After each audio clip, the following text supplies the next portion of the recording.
Hey guys, so today we're going to talk about the 4 different types of cool season grasses.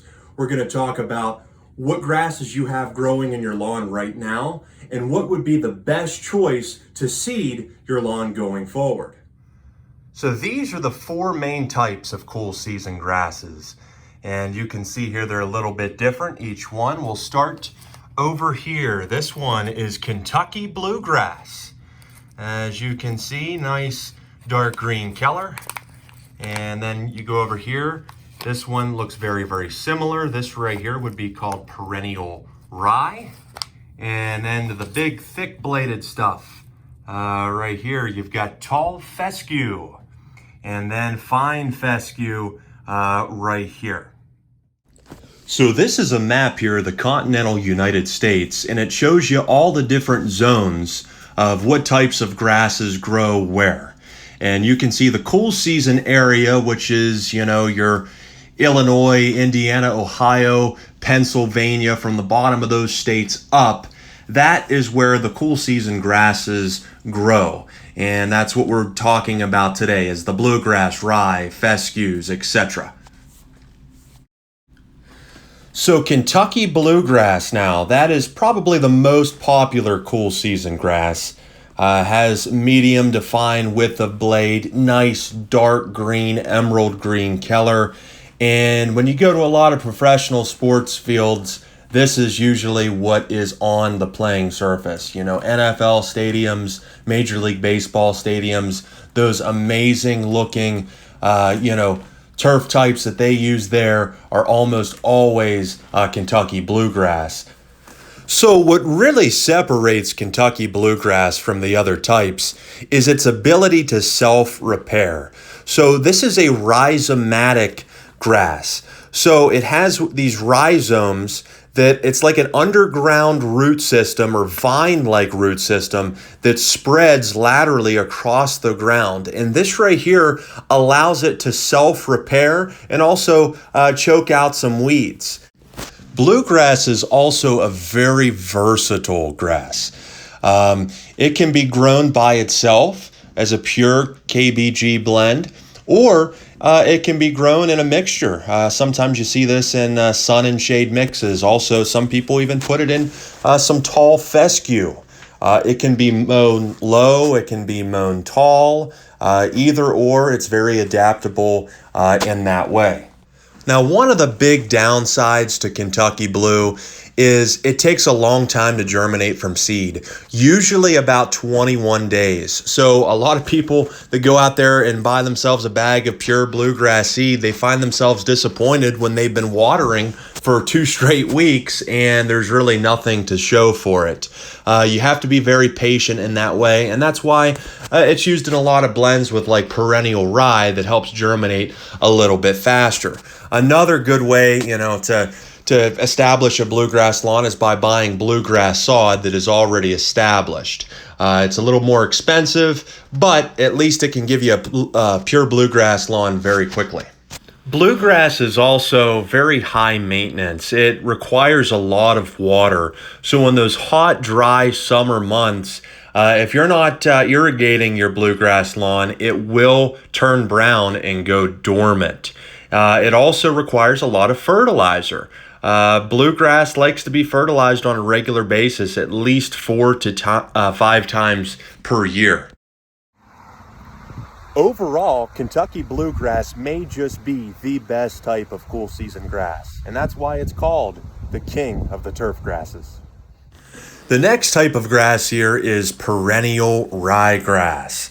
So this grass actually looks very similar to Kentucky Blue. You notice that it has, a pretty fine, leaf blade, pretty good color to it, but it behaves much differently. So it is a clump type growth habit. So it does not spread with rhizomes like bluegrass, but it's able to jump up very quickly. And the big thing about perennial rye that makes it such a great grass seed is it germinates in about 5 to 7 days. And not only does it germinate in 5 to 7 days, but it's like established and mowable in as little as 2 weeks. So when there's a lot of bare spots that are out in your yard and you need something that's going to fill in there very, very quickly, perennial rye is there. Another great thing about rye is it blends in very well with just about every other type of cool season grass. Like I said, it looks very similar to Kentucky Blue. Even with tall fescue, I've seen it growing in there and it just seems to blend in. And, its stringier blades, I think, sometimes look good in fine fescue. Now, perennial rye, it's used a lot in what's called the sun and shade mix. So that's the most popular type of grass seed you're going to see at Lowe's, Home Depot, whatever, is the sun and shade mix. And what's usually in that is Kentucky bluegrass, perennial rye, and fine fescue. So they expect that, in the sunny areas, the bluegrass is going to take over, the shady areas, the fine fescue is going to take over, but the perennial rye is going to germinate very quick, and it can kind of do both. Now, traditionally, ryegrass was more of a medium or a lighter green color, and for this reason, it wasn't as impressive as some of the other types. But a lot of the newer, improved cultivars of perennial rye are just as dark and sometimes even darker than Kentucky bluegrass.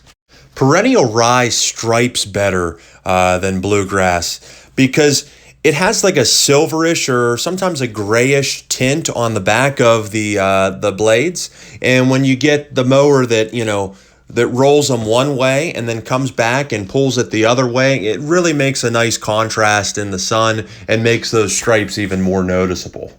Now, there are some downsides to perennial rye. It doesn't like extreme temperatures. Extreme heat, extreme cold, those can both kill off parts of perennial rye. It also is just not quite as disease resistant as some of the other cool season grasses. Even some of the newer improved cultivars of rye are still susceptible to some common diseases. And for this reason, perennial rye is best off used in a mixture. A pure perennial rye lawn is not usually a good idea. And that's why you normally see it in these sun and shade mixes because it does very, very well with blending with a little bit of bluegrass or some fine fescue. Perennial rye might not get the attention that it deserves, but when you have a bare spot to seed, you can count on perennial rye to come through time and time again. And now we have tall fescue. Now, tall fescue comes in a couple different types. So there was an old type called Kentucky 31, and that was popular for decades. It was used out in the country, in pastures and fields, things like that, where people needed something that would, cover the ground very, very cheaply and have very low maintenance. But now they've developed one, it's called turf type tall fescue, which is new and an improved version of Kentucky 31. And the leaf blades on this are not nearly as wide. It's got a lot darker of a green color and is really a great solution for a lot of people's lawns. So with turf type tall fescue, you get all of the lower maintenance characteristics of a tall fescue, but you get the color of Kentucky bluegrass. And a lot of these newer, better cultivars of TTTF are almost identical to Kentucky bluegrass. A matter of fact, there's a company, Jonathan Green's Black Beauty. I planted some of it in my lawn, and it would be very, very difficult to tell the difference between that and bluegrass, but it's much more drought tolerant and heat tolerant. Now, tall fescue, it's very versatile. Because not only can it be grown out in the sun, but it does very well in shady areas too. And for this reason alone, it doesn't need to be thrown in a mixture with some other types of grass because it can really adapt well to both of these situations as far as sun is concerned. It also germinates from seed still much faster than Kentucky bluegrass, usually around 7 to 14 days. So it's pretty easy to establish a lawn from seed without having to wait too long. Now, traditionally, tall fescue is a clump-type growth habit, similar to perennial rye. But a lot of the newer turf-type tall fescues, they are rhizomatic, so they are able to spread some and self-repair, just not quite as aggressively as Kentucky bluegrass. Now, tall fescue, it can be grown by itself. But one of the problems with that is because it does have a bunch-type growth habit, it can look kind of clumpy at times, and it needs to be overseeded on a regular basis to help fill in some of those bare spots. So to prevent a lot of these bare spots and having to overseed on a regular basis, you'll see a lot of Kentucky bluegrass in some of these tall fescue mixes. A lot of these bags of grass seed mixes will maybe feature 90% turf type tall fescue and then just like 10% Kentucky blue. So you have a little bit of something there just to give it a little extra color, but kind of spread rhizomously a little bit better than the turf type tall fescue. Also, a lot of sod growers will have a little bit of bluegrass growing in their fescue as well because it just holds the sod together a lot easier that way. If you have pets, tall fescue is a great solution. Its wide blades hold up very well in the foot traffic of dogs, and the deep root system does very well with dog urine. Because it goes down so deep, the dog urine just doesn't affect it nearly as bad as some of the other grass types. Because of the toughness and the drought tolerance of turf-type tall fescue, you can see why more and more homeowners continue to turn to it to seed their lawn. Now, lastly, we have fine fescue. Now, fine fescue will have several different names. You'll see what's called Chewings fescue, red creeping fescue, maybe hard fescue, even sheep fescue.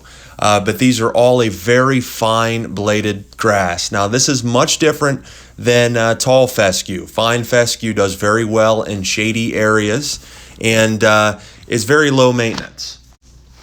Because it's low maintenance and has a high shade tolerance, oftentimes fine fescue is used in the woods or in a lot where you need some sort of ground cover to keep the weeds away, but you don't have to mow all the time.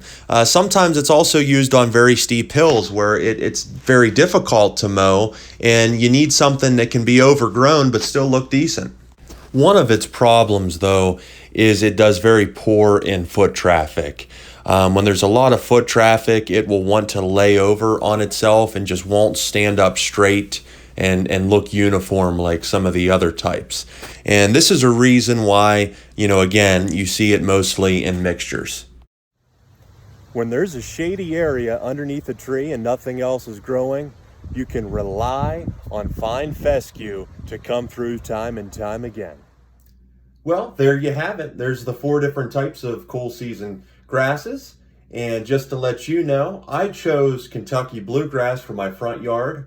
I do tall fescue for the back. And hopefully this will give you some information to choose the right type of grass for your lawn.